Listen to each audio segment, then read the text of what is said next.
Hello everyone, welcome to my channel study with notes. आज के video lecture में हम स्टार्ट करने जा रहे हैं इंश्योरेंस के टाइप्स। इससे पहले वाली वीडियो में हमने किया था इंश्योरेंस के कुछ बेसिक से कंसेप्ट लाइक इंश्योरेंस की इंट्रोडक्शन, इंश्योरेंस का मीनिंग और इंश्योरेंस के फीचर्स। आज की वीडियो में हम करेंगे इंश्योरेंस के टाइप, जो कि बहुत ही ज़्यादा इंपॉर्टेंट है एग्जाम के पॉइंट ऑफ व्यू से एंड नॉलेज के पॉइंट ऑफ व्यू से। हमें पता होना चाहिए कितने टाइप के इंश्योरेंस होते हैं। और यहाँ पर अगर हम बात करें एग्जाम में, तो एग्जाम में क्वेश्चन सिंपल नहीं पूछा जाता। एग्जाम में स्टेटमेंट वाइज क्वेश्चन आता है, जिसमें कई बार ये पूछा होता है कि इंश्योरेंस पॉलिसीज होती कौन कौन सी हैं, इंपॉर्टेंट इंश्योरेंस पॉलिसी कौन सी होती हैं, या फिर ये पूछ लेते हैं insurance policies in life and non life insurance कौन सी हैं। तो आपको समझ जाना है वहां पे आपसे क्या पूछा जा रहा है, टाइप्स ऑफ इंश्योरेंस पूछा जा रहा है। तो इंश्योरेंस जो है वो दो तरह का होता है, इसके दो टाइप्स होते हैं। The first is life insurance and second is non life insurance. अब देखो यहाँ पे इंश्योरेंस होता है या अश्योरेंस होता है, इस चीज को क्लियर करना बहुत जरूरी है। यहाँ पर अगर हम पुरानी बात करें, हम पास्ट ईयर्स की बात करें, तो यहाँ पर सिर्फ लाइफ इंश्योरेंस होता था। इंश्योरेंस मतलब जब हम इंश्योरेंस करवा लेते हैं, लेकिन आजकल वो इंश्योरेंस ना होकर क्या बन गया है, अश्योरेंस बन गया है। अश्योरेंस का मतलब क्या होता है, जब आप अपनी जब भी इन्वेस्टमेंट करते हैं, आप जब भी इंश्योरेंस करवा रहे हैं, तो वो सिर्फ इंश्योरेंस नहीं होता, उसके साथ साथ इंश्योरेंस कंपनी क्या करती है, इन्वेस्ट कर देती है कंपनीज में, तो उसको क्या बोलते हैं, हम अश्योरेंस बोलते हैं। तो इंश्योरेंस और अश्योरेंस में क्या डिफरेंस है?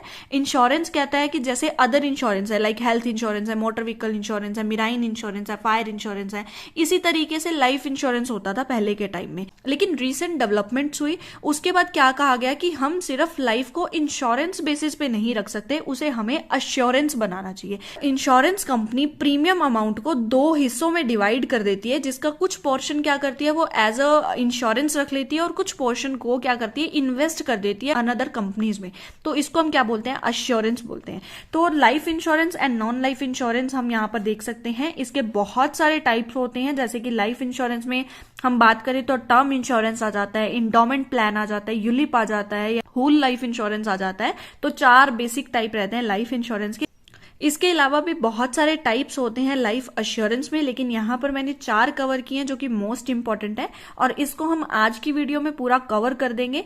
और नेक्स्ट वीडियो जो हमारी रहेगी वो किस पे रहेगी, नॉन लाइफ इंश्योरेंस पे रहेगी। नॉन लाइफ इंश्योरेंस भी बहुत सारे टाइप्स के होते हैं, जिसमें फर्स्ट है health insurance, motor vehicle insurance, marine insurance, fire insurance, travel insurance, social insurance, property insurance, mobile insurance, cycle insurance, cattle insurance जो कि एनिमल्स पे किया जाता है, क्रॉप इंश्योरेंस जो फसलों पे होता है जिसके लिए हम लोन लेते हैं, कंटेंट इंश्योरेंस होता है, गुड्स पे हो जाता है, और बिजनेस लाइबिलिटी इंश्योरेंस होता है जब भी कभी बिजनेस में अगर कंज्यूमर को किसी भी चीज का लॉस हो गया, लाइक कंज्यूमर ने हमारा प्रोडक्ट यूज किया और उसे उस प्रोडक्ट से कुछ इंजरी हो गई, कुछ उसे लॉस हो गया, कुछ इन्फेक्शन हो गई, तो उस लाइबिलिटी को पे ऑफ करने के लिए कंपनी या बिजनेस क्या करती हैं, अपने इंश्योरेंस करवाते हैं, जिसे हम बिजनेस लाइबिलिटी इंश्योरेंस बोलते हैं। तो आज की वीडियो में हम नॉन लाइफ इंश्योरेंस को कवर नहीं करेंगे, हम करेंगे लाइफ इंश्योरेंस को। और मैंने आपको बताया, इसको इंश्योरेंस ना बोलकर हम बोलते हैं आज के टाइम में अश्योरेंस, क्योंकि इंश्योरेंस क्या होता है, insurance is like other form of widely available insurance. जो अदर टाइप ऑफ इंश्योरेंस हमने देखे नॉन लाइफ में, तो जितने भी टाइप के इंश्योरेंस होते हैं पहले के टाइम में वही सेम टाइप का इंश्योरेंस करवाया जाता था। लेकिन आज के टाइम पे हम क्या करते हैं, इंश्योरेंस के साथ साथ अपनी इन्वेस्टमेंट भी करते हैं उसी प्रीमियम अमाउंट में से, तो उसको हम क्या बोलते हैं, अश्योरेंस बोलते हैं। ये जब हम लाइफ अश्योरेंस करेंगे तब हमें पता चलेगा। और अब हम स्टार्ट करने जा रहे हैं लाइफ अश्योरेंस होता क्या है। तो अगर लाइफ इंश्योरेंस देखें तो लाइफ इंश्योरेंस में हमें टू फोल्ड एडवांटेज मिलती है। टू फोल्ड एडवांटेज का मतलब क्या है, यहाँ पर टू एडवांटेजेस मिलती हैं। First advantage is small saving. जब भी हम लाइफ इंश्योरेंस करते हैं तो प्रीमियम अमाउंट हम इंश्योरेंस कंपनी को देते हैं। जब भी वो प्रीमियम अमाउंट दी जाती है तो वो हमारी छोटी छोटी सेविंग्स हो जाती है, जो हमें मेच्योरिटी और डेथ के टाइम पे हमारी फैमिली को मिल जाएगी। नेक्स्ट इसमें पॉइंट क्या आता है कि security on the event of pre mature event, कि जब भी अगर कोई प्री मेच्योर इवेंट हो जाता है, दैट मीन्स कोई इवेंट है जो आज नहीं होना लेकिन बाय चांस आज हो जाए, तो हमारी फैमिली क्या है, सिक्योर है, उनको सिक्योरिटी मिल गई है। तो इसको हम क्या बोलते हैं, लाइफ इंश्योरेंस। लाइफ इंश्योरेंस में टू एडवांटेजेस, फर्स्ट हमारी सेविंग्स हो गई, सेकेंड क्या हो गया, हमारी फैमिली की सिक्योरिटी होगी अगर कोई भी प्री मैच्योर इवेंट इसमें आ जाता है। ठीक है, तो लाइफ इंश्योरेंस क्या है? लाइफ इंश्योरेंस एक ऐसे टाइप की पॉलिसी है जहां पर जो इंश्योर्ड पर्सन होता है, इंश्योर्ड पर्सन मतलब वो पर्सन जो इंश्योरेंस करवा रहा है, जिसका अनदर नेम हमने पिछली वीडियो में समझा था, जिसको हम क्या बोलते हैं? Policy holder. तो इसके 2-3 नाम है। First is insured person, policy holder. ये इंडिविजुअल भी हो सकता है, फर्म भी हो सकती है जो इंश्योरेंस ले रही है। ठीक है, about financial security and freedom of their family after the death. अगर जो भी पर्सन इंश्योरेंस ले रहा है वो क्यों लेगा? सबसे फर्स्ट होता है फाइनेंशियल सिक्योरिटी। फाइनेंशियल सिक्योरिटी की वो एक तरह का इंश्योरेंस ले रहा है, तो फाइनेंशियल सिक्योरिटी किसकी रहेगी? उसकी फैमिली की रहेगी। फ्रीडम मिल जाएगी उसकी फैमिली की अगर उसकी प्री मैच्योर डेथ हो जाती है। बिकॉज इंश्योरर मतलब इंश्योरेंस कंपनी, जो इंश्योरेंस कंपनी है वो प्रॉमिस करती है इंश्योर्ड को, पॉलिसी होल्डर को, कि अगर प्री मैच्योर डेथ हो जाती है या डिसेबिलिटी हो जाती है तो उसकी फैमिली को, उस पर्सन की फैमिली को क्या मिलेगा? एक लमसम अमाउंट मिल जाएगा। और इस चीज की प्रॉमिस कौन करेगी? इंश्योरेंस कंपनी करेगी। अब जरूरी नहीं है कि डेथ पे भी हो, कुछ प्लान्स, कुछ पॉलिसीज ऐसी भी हैं जो मैच्योरिटी के टाइम पे मिल जाती है। मतलब लाइफ इंश्योरेंस का मतलब ये नहीं होता कि आपकी डेथ के बाद सिर्फ आपकी फैमिली को मिलेगी। एक लिमिटेड टाइम पीरियड है, अगर उस टाइम पीरियड के अंदर आपकी डेथ नहीं होती है तो after this time period, after this maturity period, आपको खुद को, उस पर्सन को जिसने लाइफ इंश्योरेंस करवाया है, उसको भी वो अमाउंट मिल जाती है। ठीक है, तो नेक्स्ट इसमें अगर हम देखें तो एक बहुत ही इंपॉर्टेंट टर्म इसमें आती है, that is bread winner. Bread winner कौन होता है? ब्रेड, यहां से वर्ड का मतलब निकालो। ब्रेड मतलब रोटी और विनर मतलब जीतना किसी चीज को। तो ब्रेड विनर, रोटी को जीतने वाला व्यक्ति। ठीक है, एक ऐसा व्यक्ति जो रोटी को जीत रहा है। तो यहां पर अगर हम बात करें, अगर एक फैमिली है, फैमिली में अगर एक सोल पर्सन मतलब एक कल्ला बंदा है जो पूरी फैमिली को पाल रहा है, उनका जो रोटी है, खाना पानी है, उनकी सारी नीड्स को पूरा कर रहा है, कौन? एक सिंगल पर्सन। तो उस पर्सन को हम क्या बोलते हैं? Bread winner. सेकेंडली, अगर एक फैमिली है उसमें अगर 2 या 2 से ज्यादा लोग कमाने वाले हैं तो उस फैमिली में ब्रेड विनर नहीं होता है। तो हम ये बोल सकते हैं कि उस फैमिली में हर पर्सन इंडिपेंडेंट है। लेकिन यहाँ पर ब्रेड विनर में क्या कहा जाता है कि जो एक फैमिली है उसमें एक सिंगल पर्सन ऐसा है जिस पर पूरी फैमिली डिपेंड करती है, और अगर उसी पर्सन की डेथ हो जाए तो उसकी फैमिली का क्या होगा आफ्टर हिज डेथ? तो यहाँ पर सबसे बड़ी चीज आ जाती है कि इंश्योरेंस करवा लो, लाइफ इंश्योरेंस। क्योंकि अगर किसी पर्सन की डेथ होनी है तो डेथ को रोका नहीं जा सकता, लेकिन डेथ के बाद अपनी फैमिली की सिक्योरिटी जरूर की जा सकती है। तो यहां पर जरूरी हो जाती है लाइफ इंश्योरेंस या लाइफ अश्योरेंस करवाना। ठीक है, इसमें 4 टाइप्स की मैंने जैसे आपको बताया था, जैसे टर्म इंश्योरेंस होता है, इंडोमेंट प्लान है, यूलिप्स है और होल लाइफ इंश्योरेंस है। इसके अलावा भी बहुत सारे हैं। तो हम 4 जो main type of insurance policies है, लाइफ इंश्योरेंस पॉलिसीज, उनको हम डिस्कस करेंगे। सबसे फर्स्ट आ जाता है टर्म इंश्योरेंस। टर्म इंश्योरेंस का एक और नाम है, दैट इज प्योर इंश्योरेंस। इसमें क्या होता है कि जो भी एक पर्सन है, जब वो पॉलिसी करवाता है, जब वो एग्रीमेंट करता है कि इतने टाइम पीरियड का ये एग्रीमेंट है। फॉर एग्जांपल हम ले लेते हैं 5 इयर्स का यहाँ पर टाइम पीरियड है हमारी पॉलिसी का। तो पॉलिसी में अगर 5 साल के अंदर अंदर उस पर्सन की डेथ हो जाती है तो उसके फैमिली को या नॉमिनी को, नॉमिनी मतलब एक ऐसा पर्सन जिसको उसने एज अ नॉमिनेटेड किया है कि मेरे मरने के बाद ये सारा पैसा किसको मिले? इस पर्सन को मिले, मेरी फैमिली में। तो उस पर्सन को या फैमिली को वो पैसा क्या है? दे दिया जाता है। इसमें सबसे बड़ी चीज क्या होती है? सबसे हम ये बोल सकते हैं इस पॉलिसी की एडवांटेज है कि इसकी प्रीमियम जो है वो बहुत कम रहती है। बहुत कम इन द सेंस जो भी अमाउंट है जो पॉलिसी होल्डर या इंश्योरेंस करवाने वाला व्यक्ति पे करता है इंश्योरेंस कंपनी को मंथली, हाफ ईयरली, एनुअली, वो अमाउंट बहुत ही कम रहती है। मैंने पिछली वीडियो में क्लियर किया था प्रीमियम क्या होता है और कंपनसेशन जब कंपनी देती है वो कैसे देती है, इसका वर्क कैसे रहता है। तो आप उस वीडियो में एक बार जरूर गो थ्रू करें, जिससे आपको बेसिक चीजें जरूर पता चलेंगी कि इंश्योरेंस है क्या, ठीक है, वो वर्क कैसे करता है। नेक्स्ट हमारा आता है टाइम रेंजिंग। अगर हम देखें तो इंश्योरेंस, टर्म इंश्योरेंस का जो टाइम लिमिट रहता है that is starting from 3 months. अगर हम इंश्योरेंस करवाना चाहते हैं, 3 मंथ का भी करवाना चाहते हैं तो हम टर्म इंश्योरेंस करवा सकते हैं। और मैक्सिमम जो टाइम है वो रहता है 7 ईयर्स का। मैक्सिमम हम 7 ईयर्स तक टर्म इंश्योरेंस करवा सकते हैं। नेक्स्ट इसमें आता है एंडोमेंट प्लान। इंडोमेंट प्लान को हम इंडोमेंट पॉलिसी भी बोलते हैं।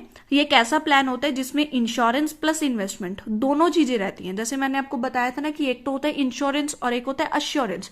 तो जो इंडोमेंट प्लान है वो क्या है, वो एक अश्योरेंस है। अश्योरेंस मतलब यहाँ पर जो भी अमाउंट इंश्योरेंस कंपनी कलेक्ट करेगी उसका कुछ पोर्शन वो उसे एज अ इंश्योरेंस रखेगी, और सेकेंडली इन्वेस्टमेंट कर दी जाती है किसमें, कुछ कंपनीज में, जिससे वहां से क्या होती है, रिटर्न्स जनरेट होती हैं। The amount of insurance is paid on the maturity to only in the hand of the insured person। तो यहां पर क्या होगा, सिर्फ और सिर्फ उस पर्सन को पैसे दिए जाते हैं जो उस इंश्योरेंस को करवा रहा होता है, जो इंश्योरेंस पॉलिसी ले रहा होता है। नेक्स्ट इसमें पॉइंट आता है गेट प्री डिफाइंड अमाउंट। जो अमाउंट एग्रीमेंट के टाइम या कॉन्ट्रैक्ट के टाइम डिसाइड हो चुका है कि इतना अमाउंट मिलेगा उस व्यक्ति को जिसने इंश्योरेंस करवाया है, उसको वो अमाउंट मिल जाता है। मतलब प्री डिफाइंड फिक्स होता है कि इतना अमाउंट उसको मिलेगा ही मिलेगा। नेक्स्ट आता है अमाउंट इज इन्वेस्टेड। मैंने आपको बताया था कि कुछ इन्वेस्टमेंट की जाती है। इन्वेस्टमेंट कहां पर की जाती है, लो रिस्क डेट इंस्ट्रूमेंट में। सबसे फर्स्ट ये इंस्ट्रूमेंट है, किस टाइप के इंस्ट्रूमेंट्स है, लो रिस्क, जहां पर रिस्क जो रहता है वो बहुत कम रहता है, और ये डेट इंस्ट्रूमेंट्स होते हैं। मतलब यहां पर इक्विटी नहीं है, दैट इज डेट। मतलब कंपनी को एज अ लोन दिया जाता है और वो बाद में क्या है, रिकवर हो जाता है। इंडोमेंट प्लान में अगर हम बात करें, जैसे मैंने आपको बताया था कि जो पोर्शन ऑफ प्रीमियम है वो क्या रखा जाता है, फॉर द डेथ बेनिफिट रखा जाता है, कि अगर उस पर्सन की डेथ हो जाती है या मेच्योरिटी के टाइम पर उस पर्सन को दिया जाएगा। वाइल जो रिमेनिंग पोर्शन है उसको इन्वेस्ट कर दिया जाता है, किसके द्वारा, इंश्योरेंस कंपनी के द्वारा, इंश्योरेंस प्रोवाइडर के द्वारा। Next point is ULIPs. ULIPs stands for unit linked insurance plan. ये भी सिमिलर है एज इंडोमेंट प्लान। यहां पर थोड़ी मिस्टेक है, इसको आप लिख लीजिए endowment plan. Similar to the endowment plan. Endowment plan में हमने क्या किया था, कुछ पोर्शन को डेथ बेनिफिट के लिए रख लिया था, कुछ पोर्शन को हमने क्या किया था, लो रिस्क डेट इंस्ट्रूमेंट में इन्वेस्ट कर दिया था। यहां पर भी कुछ सिमिलर सी चीज होती है, लेकिन थोड़ा सा डिफरेंट है, क्योंकि ये टाइप अलग है तो उसमें कुछ ना कुछ डिफरेंसेस तो देखने को मिलेंगे। फर्स्ट तो यहां पर यही देख लो कि यहां पर जो रिमेनिंग पोर्शन है वो कहां जा रहा है, डेथ बेनिफिट में जा रहा है, जैसे कि हमारा इंडोमेंट प्लान में जा रहा था। और जो यहाँ पर पार्ट ऑफ द प्रीमियम, कुछ पार्ट ऑफ प्रीमियम है, वो कहाँ जा रहा है, वो म्यूचुअल फंड में जा रहा है। म्यूचुअल फंड बहुत ही, हम ये बोल सकते हैं, सेफेस्ट पॉइंट होता है जहां पर हम इन्वेस्टमेंट कर सकते हैं। इसमें सबसे बड़ी चीज होती है कैपिटल एप्रिसिएशन आता है। कैपिटल एप्रिसिएशन क्या होता है कि जब आपने सिक्योरिटी खरीदी और जब आप सिक्योरिटी बेच रहे हो, उन दोनों के बीच का जो अमाउंट होता है उसे हम बोलते हैं कैपिटल एप्रिसिएशन। फॉर एग्जाम्पल, आपने कोई भी सिक्योरिटी खरीदी 100 रुपीज की, और उसको जब आपने सेल की तो वो 150 की हो गई, तो जो 50 रुपीज है वो आपके क्या है, कैपिटल एप्रिसिएशन। मतलब कि आपकी जो कैपिटल है, जो आपकी पूंजी है, जिस अमाउंट की आपने इन्वेस्टमेंट की थी वो क्या है, बढ़ गई है। ठीक है, और यहाँ पे किस में इन्वेस्टमेंट की जाती है, इक्विटी मार्केट में की जाती है।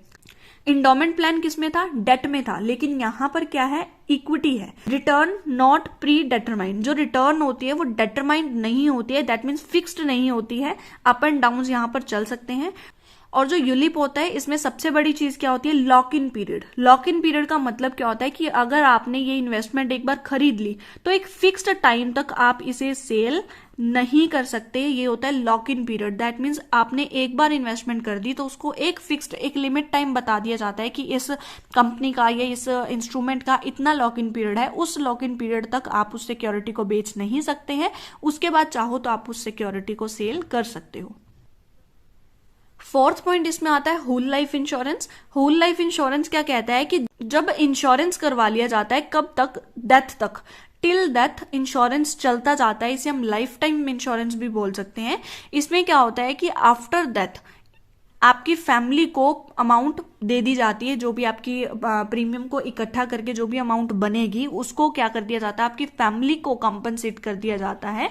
इसके अलावा 3 टाइप्स और हैं, जिसमें सबसे फर्स्ट आ जाता है मनी बैक पॉलिसी, सेकंड आ जाता है child plan policy, third is retirement plan policy, या फिर इसे एन्युटी पेंशन प्लान भी बोला जाता है।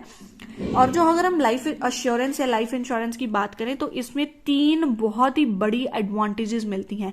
सबसे फर्स्ट तो मैंने आपको वहां पर बताई थी, 2 एडवांटेजेस मैंने बताई थी, 2-fold advantages of life insurance. लेकिन जो मेन 3 है, जिसमें हम टैक्स को भी इंक्लूड कर लेते हैं। सबसे फर्स्ट तो हमने वहां पर ये किया था कि सेविंग होती है, तो हाँ सेविंग होती है, ये बेनिफिट है, ये एडवांटेज है लाइफ इंश्योरेंस का। सेकेंड, फैमिली की सिक्योरिटी हो जाती है कि अगर आपकी प्री मैच्योर डेथ हो जाती है या किसी भी टाइम पे आपकी डेथ हो जाती है, उस टाइम पे आप अपनी फैमिली को सिक्योरिटी देके जाते हो कि उनका जो एक टाइम तक वो काफी सिक्योर फील करेंगे कि हाँ हमारे पास पैसा है, जो कि इंश्योरेंस कंपनी उन्हें पे कर देगी। नेक्स्ट हमारे जो मोस्ट इंपॉर्टेंट रह जाता है पॉइंट, जिसको मैं अब डिस्कस करूंगी, दैट इज टैक्स बेनिफिट। अगर आप लाइफ इंश्योरेंस लेते हो तो आप इलिजिबल हो जाते हो टैक्स बेनिफिट्स के लिए। दो टाइप की आपको टैक्स बेनिफिट मिलती है, first is deduction and second is exemption. इसको आपको डीप में समझने की जरूरत नहीं है। अगर आपके पास टैक्स है तो आप जरूर वहां से गो थ्रू करना कि आपको सच में लाइफ इंश्योरेंस की वहां पर लिखा हुआ है, कितना लिखा हुआ है, कि क्या लिमिट है, किस टाइम तक मिल सकता है, तो वो सारी चीजें आप वहां पर देखना। लेकिन यहाँ पर हम पढ़ रहे हैं इंश्योरेंस में आपको इतना जानने की जरूरत है कि आपको डिडक्शन और एग्जम्पशन मिलती हैं। डिडक्शन की जो सेक्शन है दैट इज 80C एंड जो एग्जम्पशन है वो मिलता है 10D के अंदर। तो दो तरह की आपको टैक्स बेनिफिट्स यहां पर मिलते हैं लाइफ इंश्योरेंस के अंदर। सो आज के लिए इतना ही। नेक्स्ट वीडियो में हम करेंगे नॉन लाइफ इंश्योरेंस, जिसे हम जर्नल इंश्योरेंस भी बोलते हैं। और अगर आपको वीडियो पसंद आई है तो like to this video, subscribe to this channel and don't forget to share this video with your friends. Thank you so much for listen me very carefully.